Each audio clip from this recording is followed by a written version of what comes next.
Bonjour, je m'appelle Nathalie Yamb. Il y a quelques jours, lors de la réunion trimestrielle dédiée à la situation au Mali, le Conseil de sécurité de l'ONU, en violation de ses propres règles et procédures, a fait intervenir une go sortie de nulle part, comme un prestidigitateur fait apparaître un lapin à lunettes de son chapeau, pour tenir un réquisitoire absolument non étayé contre les autorités maliennes, alléguant notamment d'exactions commises particulièrement contre une communauté. Aujourd'hui, on va donc consacrer cette émission à l'étude de l'Organisation des Nations Unies, afin que chacun d'entre vous comprenne bien les circonstances et les objectifs de sa création, ses missions et opérations en Afrique, et nous allons voir comment le système onusien est utilisé pour entretenir l'insécurité et la déstabilisation de notre continent, et qu'est-ce que nous devons faire pour nous en sortir. Vous vous en doutez bien, on va parler du Mali, de République démocratique du Congo, de Centrafrique et d'autres pays, notamment dans la Corne de l'Afrique ou au Maghreb. Allez, c'est parti! Il y a environ 7 mois, le 30 juin 2022, pour les abonnés de mes réseaux sociaux dont vous voyez les liens quelque part sur l'écran, j'ai fait une publication sur l'utilité de l'ONU dans les missions de maintien de la paix, de sécurisation des populations civiles et de résolution des conflits en Afrique. J'ai pris le temps de recenser les missions qui sont encore actives aujourd'hui sur notre continent et cela donne ce qui suit par ordre chronologique de création. Premièrement, la MONUSCO, Mission des Nations Unies pour la stabilisation au Congo. MONUSCO, c'est le nouveau nom donné en 2010 à la MONUC, établie depuis 1999 et qui avait été précédée par l'ONUC, l'Organisation des Nations Unies au Congo, créée en 1960, rebaptisée Opération des Nations Unies au Congo en 1963 jusqu'en 64. Nous sommes en 2023. On dénombre 123 milices armées en RDC, dont la MONUSCO elle-même, qui assassine dorénavant allègrement les populations qu'elle prétend protéger. La MINURSO, Mission des Nations Unies pour l'organisation d'un référendum au Sahara occidental, établie en 1991. Nous sommes en 2023. Il n'y a toujours pas eu de référendum d'autodétermination au Sahara occidental. Par contre, on vient de voir un groupe de pieds nickelés has-been africains, tous anciens premiers ministres ou anciens ministres des Affaires étrangères, à l'instar du centrafricain Martin Ziguélé, se réunir au Maroc, aux frais non pas de la princesse mais du roi Mohamed VI, pour lancer un appel à l'exclusion de la République arabe sahraoui démocratique de l'Union africaine. Rien que ça. Comme disait un ancien, ce que tu n'as pas encore vu sur cette terre-là, il faut pas dire que ça n'existe pas, il faut dire que tu n'as pas encore vu. La MINUS, avec 2 S, la Mission des Nations Unies au Soudan du Sud. Établie en 2011, nous sommes en 2023. Il y a maintenant 4 millions de personnes déplacées et les sites de protection des civils de la MINUS sont pour beaucoup sans accès à l'eau potable et il s'y déroule de nombreux viols. La FUSNUA, Force intérimaire de sécurité des Nations Unies pour Abyei.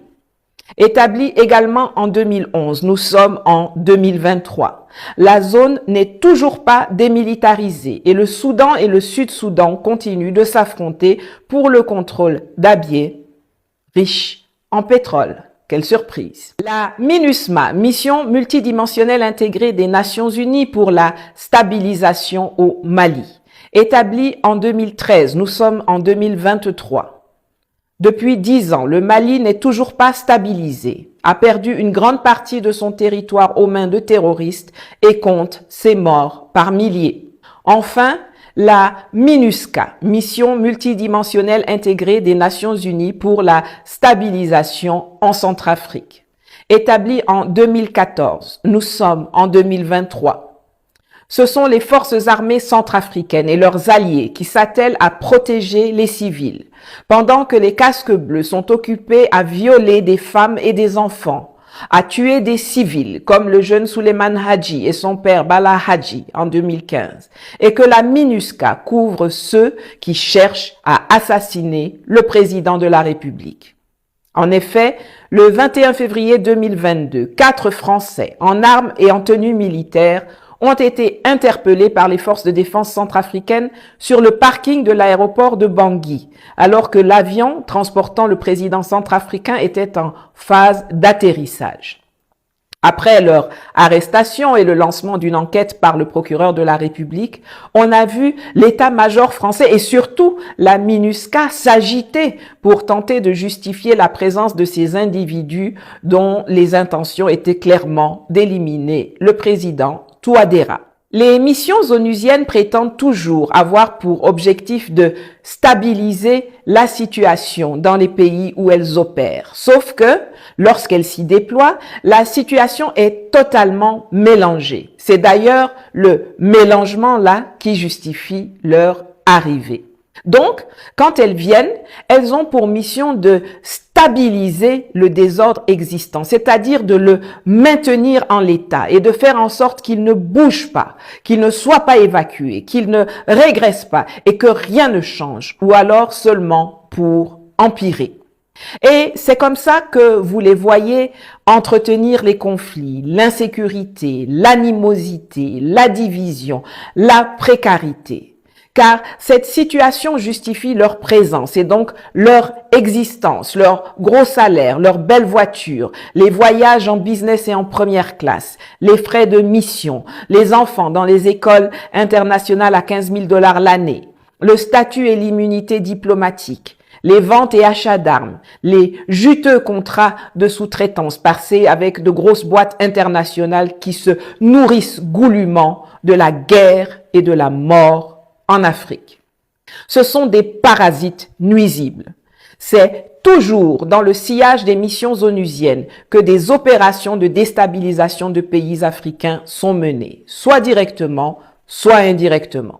Directement comme en RDC, où les troupes de la MONUSCO non seulement ne combattent pas les milices rebelles et sanguinaires qui déciment les civils et pillent les ressources de l'Est du pays au profit d'États voisins, mais au contraire se sentent suffisamment à l'aise pour tirer sur les populations qu'elles sont censées protéger en assassinant, fin juillet 2022, 32 citoyens congolais qui réclamaient leur départ et en blessant des dizaines d'autres, dont des enfants.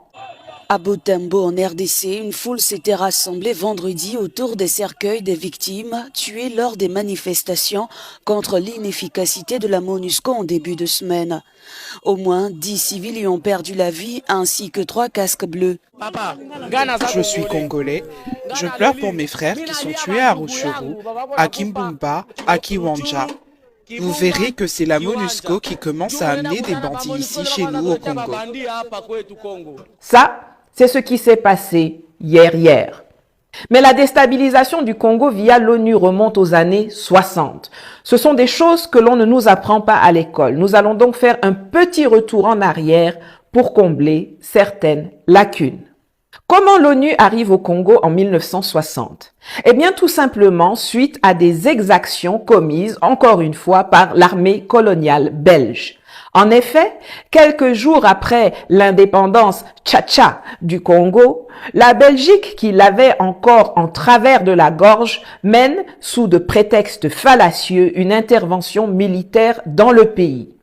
L'alors secrétaire général de l'ONU, le Suédois Dag Hammarskjöld, décide d'y envoyer 16 000 hommes pour s'interposer et de se rendre lui-même sur place plus tard en espérant convaincre Moïse Tshombe, le pion local des Occidentaux, il en faut toujours un, de mettre fin à la sécession katangaise et de rejoindre le reste du Congo indépendant.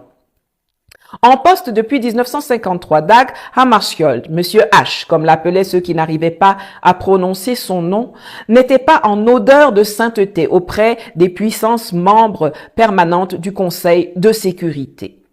Alors que l'on pensait avoir affaire à un homme malléable et effacé, c'est plutôt un adepte de la décolonisation qui se découvrira. Et c'est ainsi que des mercenaires français, toujours eux, l'ont éliminé dans la nuit du 18 septembre 1961 en organisant un attentat contre l'avion qui le transportait vers Ndola, dans ce qui était alors la Rhodésie du Nord, et qui tua tous les 15 passagers.